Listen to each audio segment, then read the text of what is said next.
Hi friends, కేంద్ర రాష్ట్ర ప్రభుత్వాలు ఒక అదిరిపోయేటటువంటి స్కీమ్ని అయితే తీసుకురావటం జరిగింది. దీని ద్వారా 80% సబ్సిడీతో 80% సబ్సిడీతోని వ్యవసాయ డ్రోన్లను అయితే అందించటం జరుగుతుంది. సో ఇది ఎవరికి ఇస్తారు, ఏ విధంగా ఇస్తారు అనేది పూర్తి ఇన్ఫర్మేషన్ ఈ వీడియో ద్వారా మనం తెలుసుకుందాం.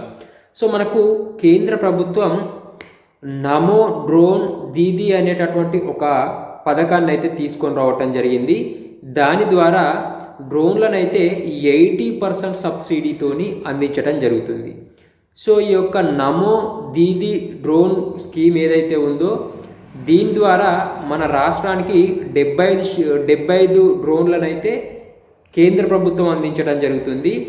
మిగిలినటువంటి డ్రోన్లు 27 డ్రోన్లను మహిళా స్వయం శక్తి సంఘాల ద్వారా రాష్ట్ర ప్రభుత్వం సమకూర్చుకొని ఈ డ్రోన్లను మహిళా సంఘాల గ్రూపులు ఎవరైతే ఉన్నారో ఈ మహిళా సంఘాల గ్రూప్కి ఈ డ్రోన్లను 80% సబ్సిడీతోనైతే రాష్ట్ర ప్రభుత్వం అందించటం జరుగుతుంది. అయితే డ్రోన్ల సంఖ్య తక్కువగా ఉంది కాబట్టి ఈ డ్రోన్లను అందరికీ ఒకేసారి కాకుండా ప్రస్తుతానికైతే నియోజకవర్గానికి ఒక్క డ్రోన్ చొప్పున మహిళా సంఘం యొక్క గ్రూప్కి అయితే ఈ యొక్క డ్రోన్లను అందించడం జరుగుతుంది. దీనికి 80% సబ్సిడీ అయితే రావటం జరుగుతుంది. మిగతా 20% మాత్రం ఈ యొక్క మహిళా సంఘాల వాళ్ళైతే వీళ్ళు పే చేయాల్సి ఉంటుంది. దీనికి కూడా వీళ్ళు మనకి 3% ఇంట్రెస్ట్తోని వీళ్ళు లోన్ కూడా ఇవ్వటం జరుగుతుంది అన్నమాట.